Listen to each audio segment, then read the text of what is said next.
बहुत खुश हो तुम। अपना बदला ले लिया तुमने। किस किस्म की तुर्क हो तुम गोकतुक? हाँ?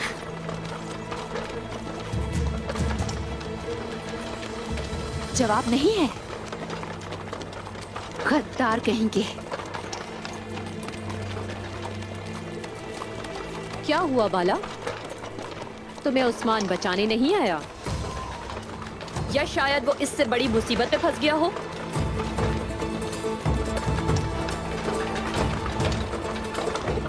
तुम दोनों आज मरोगे, लेकिन एक दूसरे को देख नहीं सकोगे। तुम सिर्फ मेरा चेहरा देखोगी मरते वक्त। क्या तुम्हें अच्छा नहीं लगा?